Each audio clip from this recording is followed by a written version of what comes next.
Hey viewers, welcome back to Wiss's Corner. Hope everybody's had a good weekend and a good start to the week. Sorry about the delay in uploads. I've had some stuff to attend to, but I did have one earlier today, and I'm hoping to have this one up this evening. So, before we get started, I do want to say that there is a trigger warning in this video. We do discuss abuse, emotional and physical and domestic violence. So if that sort of thing bothers you, feel free to click off. If not, feel free to go ahead and keep on watching, because today we are going to be discussing toxic relationships. I myself am quite the expert in these. Been in a few, some short, some long. Thankfully, the relationship I'm in now is not toxic. I'm actually in a very happy, healthy relationship right now, so yay for that. So what is a toxic relationship, first of all? Well, generally, and we're going to be discussing romantic relationships here, by the way. This could also apply to platonic and family as well, but we're going to focus more on the romantic aspect of relationships, toxic ones. So a toxic relationship is one between two or more people, characterized by abuse, emotional, physical, mental abuse. It is doomed to fail. Lots of fights, lots of disagreements. I mean, those things can be part of any relationship. But this takes it from here up to here, way up there. And we want to have that kind of thing way, way down. Some things that you'll see in a toxic relationship may include, for one, gaslighting. So you've ever been with that person that they do something and then they try to convince you it was actually your fault, make you question your memories, your emotions, make you question events that happened, and just make it seem like you're the crazy one, when in all actuality, you're not. Gaslighting is a common tool for narcissists because they can't do any wrong with them. They know that they're always right, and they will manipulate their partner to see it their way.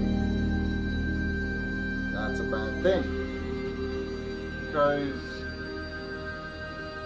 if you are manipulating your partner, lying to them in essence, making them believe things that aren't true, you're a scumbag. I'm not even gonna beat around the bush with that one. You are a piece of shit if you are a gaslighter. Next we have love bombing. Less love bombing? How can that be bad? That's got love in it. Well, I'm here to educate you. Let me tell you why love bombing can be toxic. Let's say you've been dating a person for, let's say, 2 weeks. You offer to have them move in, you say that they're the love of your life, you can't imagine ever being without them, anyone else, give them the big 3 words, you want to marry them, you want to have kids with them, and you're not even a month into the relationship. You're putting them on a pedestal. You're giving them extravagant, lavish gifts. You are basically just overwhelming them with the love that you feel for them, which, a narcissistic trait, because a narcissist's sense of self have to want to make others depend on them, love them, need them, and want them. So they do that by love bombing to make their poor partner fall in love with them by essentially showering them with love. Now, that's not always a trait of a narcissist. Some people just like affection. I like affection. I like attention. There's nothing wrong with that. But you do have to be careful because in tandem with other red flags, that can be an issue. Well, what about neglect? Let's say you are just ignoring your partner, giving them a cold shoulder, not talking to them, not responding to their messages or their calls. That's pretty hurtful. And that is one of the biggest moves in the toxic tango, let me tell you. Because if you've been with someone for X number of years and then they just stop talking to you, well, how are you supposed to feel about that? Not good, I'd say. That's pretty shitty for someone just to start ignoring you, neglecting you, coming home late, not telling you where they are, not giving you the physical or emotional attention that you need. That is definitely falls under the category of emotional abuse. On another side of things, we have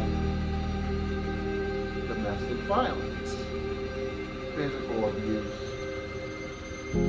Now, if you are inclined to grab, hit, push, or in any other way do physical harm to your partner or lay a hand on them in a non-consensual way, you can fuck right off. Allow me to be blunt. There is no excuse for physical abuse. No excuse for abuse. It even rhymes. Let me hammer that home.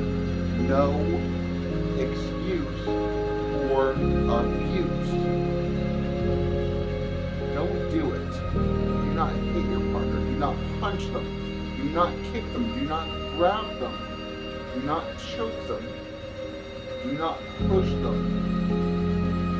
Anything that can be perceived as laying your hands on them in a threatening, non-consensual way is physical abuse. It may not seem like it at the time, but it is. Don't do it. It never, no good ever comes from it. Don't do that shit. And then we also have emotional abuse. Telling your partner, hey, you looked better before you had kids, or don't wear that, it's not flattering to your body type, or hey, I wish you made more money, or hey, your best friend's more attractive than you. That's all some pretty shitty things to say, and it can destroy someone's self-esteem. Again, don't do it. That's still abuse. Don't put your partner down. Don't make them feel like they're not worth it. Don't say, oh, nobody else is going to love you like I loved you. Don't do non-binary, whoever you may be. Don't do that to your partner. Not cool. Not cool at all. And if you are thinking of doing any of these things that I've mentioned, you are an abuser. If you're viewing this, watching this, and you are a victim of anything that I've described, find help to get out of that situation, please. Because that's not okay. I don't want to see you hurt. I don't want to see anyone hurt from abuse or anything else. I know sometimes it is hard to get out of a toxic relationship, especially if there's kids involved. Believe me, I know from personal experience. It is hard. But there are ways out. Friends, family, and there's even the domestic violence hotline, which I will leave a link to the website and the phone number too in the video and in the description. So if you are struggling with a toxic relationship and you are the one being victimized, it's not too late. You can get out of there. You can find safety for you and yours.